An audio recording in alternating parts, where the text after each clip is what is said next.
আজ ২০ জুলাই। ২ বছর আগে এই দিনেই কারফিউ আর দেখামাত্র গুলির নির্দেশ অমান্য করে বুক ছিটিয়ে রাজপথে নেমে এসেছিল ছাত্র জনতা। একদিন আগেই ১৯ জুলাই মধ্যরাতে ইন্টারনেট সংযোগ বিচ্ছিন্ন করে গোটা বাংলাদেশকে কার্যত বিশ্ব থেকে বিচ্ছিন্ন করে দেওয়া হয়। জারি হয় অনির্দিষ্টকালের কারফিউ। রাস্তায় নামে পুলিশ ও সেনাবাহিনী। রাষ্ট্রের সর্বোচ্চ শক্তি যেন তখন নিজের নাগরিকদের বিরুদ্ধেই অবস্থান নিয়েছিল। কিন্তু ২০ জুলাই সকালেই বদলে যায় দৃশ্যপট। যাত্রাবাড়ি, শনিরাখড়া, রায়েরবাগ, বাড্ডা, রামপুরা, মিরপুর ও উত্তরার বিভিন্ন এলাকা থেকে দলে দলে মানুষ নেমে আসে রাজপথে। কারফিউ উপেক্ষা করে সড়ক অবরোধ করে ছাত্র জনতা। সাজোয়া জানের সামনে বুক ছিটিয়ে দাঁড়িয়ে যায় নিরস্ত্র মানুষ। আর চারপাশ থেকে তখন ধেয়ে আসছিল গুলি, টিয়ার গ্যাস আর সাউন্ড গ্রেনেড। তথ্য উপাত্ত বলছে ২০ জুলাইয়ের সহিংসতায় অন্তত ৬৫ জনের প্রাণহানি ঘটেছে। শুধু যাত্রাবাড়িতেই ওই দিন প্রাণ হারান অন্তত ১৫ জন। ২০ ও ২১ জুলাই যাত্রাবাড়িতে ঢাকা-চট্টগ্রাম মহাসড়ক খালি করতে আইনশৃঙ্খলা বাহিনীর অভিযানে গুলি ও হেলিকপ্টার থেকে টিয়ার গ্যাস ছোড়ার তথ্যও উঠে এসেছে। ২০ জুলাই ২০২৪ কারফিউর এই শহরে সেদিন মানুষদের ঘর থেকে বের হতে নিষেধ করা হয়েছিল। কিন্তু গুলির ভয়, সেনা টহল আর মৃত্যুর আশঙ্কা কোনোটি থামাতে পারেনি অপ্রতিরোধ হয়েই ছাত্র জনতাকে। বরং ২০ জুলাইয়ের প্রতিরোধী জানান দিয়েছে এদেশের মানুষকে কোনোভাবেই আটকে রাখা সম্ভব নয়। সেদিনের সেই নরকুণ্ড থেকে অলৌকিকভাবে বেঁচে ফেরা তরুণদের স্মৃতিতে আজও দগদগে সেই ক্ষত। কারো শরীরে এখনো গুলির চিহ্ন, কারো চোখে ভাসে রক্তাক্ত রাজপথ। আবার কেউ হারিয়েছেন প্রিয়জনকে শুধুমাত্র অন্যায়ের বিরুদ্ধে রাস্তায় দাঁড়ানোর অপরাধে। কোন দিক থেকে আমাদের গুলি আসতেছে, কোন দিক থেকে গরম পানি ছুটতেছে বা কোন দিকে ইট পাটকেল আসতেছে, এটা আমরা বুঝতে পারতাম না কোন দিক থেকে আসতেছে। মানে কোনো একটা পরিস্থিতি ছিল না বোঝার মতো। তো ইভেন হচ্ছে যখন আমাদের ভাইরা একজন আহত হচ্ছে, আমাদের চোখের সামনে আমরা আমাদের ভাইদেরকে মরে যেতে দেখেছি এবং আমাদের ভাইদেরকে কুলে করে মাথায় করে নিয়ে হসপিটালে চলে গিয়েছি।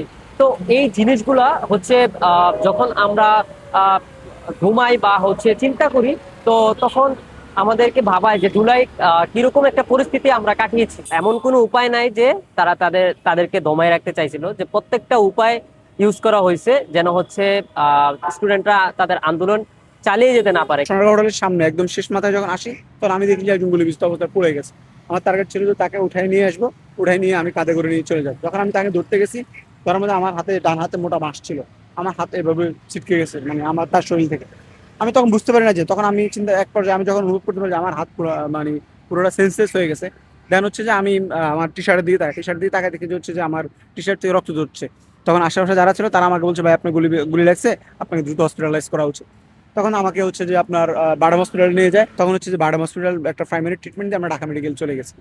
ঢাকা মেডিকেল আমরা যখন গেছি, আমি প্রায় সর্বোচ্চ 30 মিনিটের মতো ঢাকা মেডিকেলে ছিলাম। এই 30 মিনিটের মধ্যে মিনিমাম হচ্ছে যে 1000 জন লোক গুলিবিদ্ধ লোক অবস্থায় আসছে। তার মধ্যে অনেকেই ডেড ছিল, অনেকেই মারা গেছে, আর অনেকেই খুবই মুমূর্ষজনক অবস্থায় ছিল। সেদিন প্রাণঘাতী শক্তি প্রয়োগের অভিযোগ ওঠে আইন শৃঙ্খলা রক্ষাকারী বাহিনীর বিরুদ্ধে। যাত্রাবাড়ি সহ ঢাকার বিভিন্ন এলাকায় পুলিশ ও র্যাবের অভিযানে গুলি ছোড়ার তথ্য পরবর্তীতে অনুসন্ধানে উঠে এসেছে। জাতিসংঘের মানবাধিকার দপ্তরের ফ্যাক্ট ফাইন্ডিং রিপোর্টে বলা হয়েছে, জুলাই আগস্টের দমনপীড়নে প্রায় ১,৪০০ মানুষ নিহত হন। নিহতদের মধ্যে শতাধিক শিশু থাকার তথ্যও জানিয়েছে ইউনিসেফ। ২০ জুলাইয়ের রক্তগঙ্গা আর অসীম প্রতিরোধই ধীরে ধীরে বদলে দেয় আন্দোলনের গতিপথ। সেদিনের আত্মত্যাগ পরিণত হয় বৃহত্তর গণ আন্দোলনের শক্তিতে। মানে ১৯ তারিখের পর ২০ তারিখ, তখন সেদিন ছিল ৯ দফা কর্মসূচি ছিল আমাদের ছাত্র জনতার।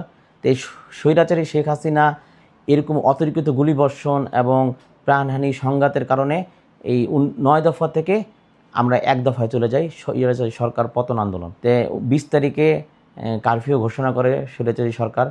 তো ২০ তারিখে কারফিউ ঘোষণা করে যে কেউ বাসার থেকে বেরোলেই দেখা মাত্রই গুলি, এরকম একটা ১৪৪ ধারা জারি করে। মাত্র ২ বছর পেরিয়েছে, কিন্তু ২০ জুলাইয়ের শহীদদের রক্ত, আহতদের আর্তনাদ আর স্বজন হারানো মানুষদের কান্না এখনো প্রশ্ন তোলে, এই হত্যাকাণ্ডের পূর্ণ বিচার কবে? ইতিহাসের পাতায় ২০ জুলাই শুধু একটি তারিখ নয়, এটি রাষ্ট্রীয় দমনপীড়নের ভয়াল স্মৃতি, আবার একই সঙ্গে অন্যায়ের বিরুদ্ধে দাঁড়িয়ে যাওয়ার এক অনন্য দলিল।